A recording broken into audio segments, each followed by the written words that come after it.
পাইকান বনাঞ্চল কাজিৰঙা ৰাষ্ট্ৰীয় উদ্যান বা মইনবৰী সত্ৰ নহয়, খোদ ৰাজধানী চহৰ গুৱাহাটী মহানগৰীৰ দিছপুৰ সমষ্টিৰ গাতে লাগি থকা দিছপুৰৰ পৰা সচিবালয়ৰ পৰা 15 কিলোমিটাৰ আঁতৰত থকা গুৱাহাটী মহানগৰীৰ আদিংগাৰী আৰু ধীৰেনপাৰাৰ মাজত থকা সূৰ্য পাহাৰত এতিয়া দেখিবলৈ পোৱা গৈছে সূৰ্য মন্দিৰৰ পৰিৱৰ্তে মাদ্ৰাছা গঢ় লৈ উঠিছে। আৰু এই স্থানত তেখেতসকলে যদি কওঁ, মোৰ পিছফালৰ দৃশ্য প্ৰথমতে দেখুৱাব সতীৰ্থ, এইফালে যি চাই এয়া উলুবাৰীৰ যিখন আমাৰ পতাকা ৰাষ্ট্ৰীয় পতাকা উৰি থাকে, তাৰ বিপৰীতে এইবাৰ সোঁফালৰ দৃশ্য দেখুৱাবলৈ গৈছোঁ। ইয়াতে কামাখ্যা মন্দিৰ আৰু কাষত নৰ্থ গুৱাহাটী উত্তৰ গুৱাহাটী সংযোগ কৰা নৱনিৰ্মিত দলং আৰু তাৰ কাষতে আছে বৰ্ষাপৰা ষ্টেডিয়াম।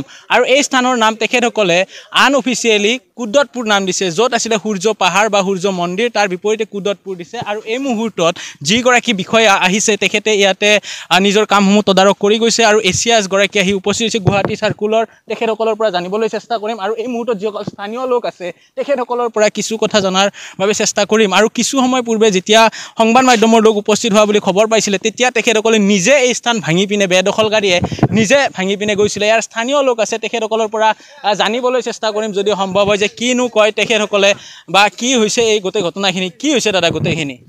তো আমি ঘটনাটো হৈছে কি, আমি আজি বহু বছৰ আগৰ প্ৰায় 2012 চনমানত এই এনক্ৰচমেণ্টটো ষ্টাৰ্ট হৈছিল।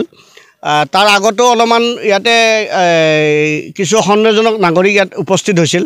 আমি সেই সময়ত আমাৰ স্থানীয় নাগৰিকসকলে, আমি যিসকলে দুৰ্গা সৰোবৰ গাঁৱত বাস কৰোঁ আদিংগিৰি অঞ্চলটোত, আমি আহি ইয়াত তেওঁলোকক যেতিয়া আমি অলপ ইয়াত সোধপোছ কৰিছিলোঁ, কিছুদিনৰ বাবে তেওঁলোক ইয়াৰ পৰা আঁতৰি গৈছিল। কিন্তু আমি ইমান দুৰ্গম অঞ্চললৈকে অহা যোৱা কৰাটো খুব টান, গতিকে আমাৰ অঞ্চলৰ মানুহবিলাক ইয়ালৈ অহা যোৱাটো বন্ধ হৈ গ'ল। সেই সুযোগতে ইয়াত এখন আপোনালোকে দেখিছেই লাইভত যে আপোনালোকে গোটেই এখন গাঁও তৈয়াৰ কৰি লৈছে। ইয়াতে এটা মছজিদ তৈয়াৰ কৰি লৈছে আৰু মছজিদত ইয়াতে মাইক লগাই ইয়াতে মছজিদত নামাজ হয়। ইয়াৰ পৰা ইয়াত লগতে এটা হাফিজিয়া মাদ্ৰাছা এটাও ইয়াত তৈয়াৰ কৰি লৈছে তেওঁলোকে। গতিকে ইয়াত ইয়াৰ ঠিক পিছফালেই আমাৰ ঐতিহ্যমণ্ডিত সূৰ্য মন্দিৰটো আছিলে। আৰু ইয়াত এজন বাবাই প্ৰায় 108 বছৰমান তেওঁ জীয়াই আছিলে। তেওঁ ইয়াতে সূৰ্যৰ পূজা কৰিছিলে প্ৰতি বছৰে। আৰু ইয়াত ৰঞ্জিত বৰ্মন বুলি এজন তেওঁৰ সাধক, তেওঁৰ লগত থকা এজন সাধকো আমাৰ ইয়াতেই থাকে এতিয়াও স্থানীয়। গতিকে সেই মন্দিৰৰো এতিয়া অস্তিত্ব নাইকিয়া হৈ গ'ল। গতিকে এনেকুৱা এটা এনক্ৰচমেণ্ট হোৱাৰ পিছত আমি আজি চাৰ্কল অফিচাৰকে ধৰি আপোনালোক ইয়ালৈকে আগবাঢ়ি অহাৰ বাবে আমি ধন্যবাদ দিছোঁ। আৰু গুৱাহাটী মহানগৰীৰ সকলোতকৈ ওখ নেকি? হয়, এইটো আপোনালোকে ইয়াৰ পৰা দেখিছেই, এই টপটোৰ পৰা কামাখ্যা দেৱী মন্দিৰ আৰু কামাখ্যা দেৱীতকৈ ওপৰত তেওঁলোক থাকিব লাগে, এনেকুৱা তেওঁলোকৰ ষ্ট্ৰেটেজিটো। আৰু ইয়াৰ পৰা যেন গোটেই গুৱাহাটীক তেওঁলোকে টাৰ্গেট কৰিব পাৰে যদি ভালকৈ চায়। আজি বৰ্ষাপাৰা ষ্টেডিয়াম কওক, আজি গান্ধী মণ্ডপ কওক, কামাখ্যা মন্দিৰেই কওক, আৰু আমাৰ সেৱা ভাৰতীৰ যিটো আমাৰ RSSৰ যিটো সেৱা ভাৰতী আছে তালৈকে কওক, ইয়াৰ পৰা যিকোনো ঠাইলৈ ইয়াৰ পৰা যদি কুটাঘাতমূলক কাৰ্য সম্পাদন কৰিব খোজে কৰিব পাৰে। উত্তৰ গুৱাহাটীও দেখি পায়। উত্তৰ গুৱাহাটী নতুনকৈ হোৱা দলংখন ইয়াৰ পৰা মাত্ৰ 7 কিলোমিটাৰ 5.5 কিলোমিটাৰ এনেকুৱা। গতিকে এই অঞ্চলটো আচলতে যাতে কোনো দুৰ্ধৰ্ষ লোকৰ ঘাটি হৈ নপৰে তাৰ বাবে, আৰু এইটো এটা ফাটাহিল ৰেঞ্জৰ ফৰেষ্ট এৰিয়া, আৰু এই এৰিয়াটো আমি প্ৰটেকশ্যন হোৱাটো বিচাৰিছোঁ। ইয়াৰে যি নাম আছিলে সূৰ্য পাহাৰ বুলি, সেই নামটো তেখেতসকলে আনঅফিচিয়েলি সলনি কৰি কুদৰতপুৰ দিছে। সেইটো ইয়াতে আপোনালোকে দেখিলে হয়, ইয়াতে পোষ্টকেইটা এতিয়াও আছে লাগি, আপোনাৰ পোষ্টকেইটা আপোনালোকে ল'ব পাৰে। ভাঙিছে হয়, ইয়াতে এখন চাইনবোৰ্ড আছিলে আচলতে, এই মাদ্ৰাছা বুলি কিনে, হাফিজিয়া মাদ্ৰাছা, আৰু এটা শব্দ আছিল, সেই শব্দটো কি আছিল মই পাহৰি গ'লোঁ। নহয় কিবা এটা বেলেগ এটা আহিছে হাইলাকান্দি শব্দটো আমি নাজানো, আমি সেই কথাটো আমি নাজানো, কাৰণ তেওঁলোকৰ লগত আমাৰ কোনো ছ'চিয়েল টাচ আমাৰ একো নাই আমাৰ তেওঁলোকৰ লগত। হয়।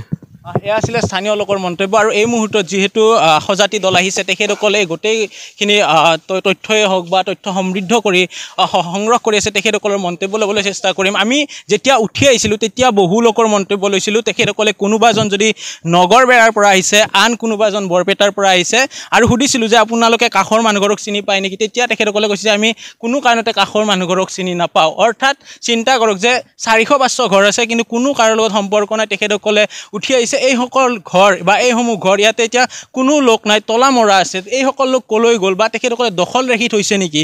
যি সময়ত ৰাজ্য চৰকাৰ এই মুহূৰ্তত আমি দেখুৱাবলৈ চেষ্টা কৰিছোঁ যে সূৰ্য মন্দিৰটো, যিটো মন্দিৰৰ কথা কোৱা হৈছে, হয়তো এইটো আছিলে মন্দিৰ, সূৰ্য মন্দিৰ, আৰু সূৰ্য মন্দিৰৰ ফালে আগবাঢ়ি যাম আৰু সমান্তৰালভাৱে গুৱাহাটী চাৰ্কুলৰ যিগৰাকী বিষয়া, ৰাজহ চক্ৰ বিষয়া, তেখেতে আহি ইয়াতে তদাৰক কৰি আছে আৰু তেখেতৰ পৰা গোটেইখিনি কথা জানিবৰ বাবে চেষ্টা কৰিম।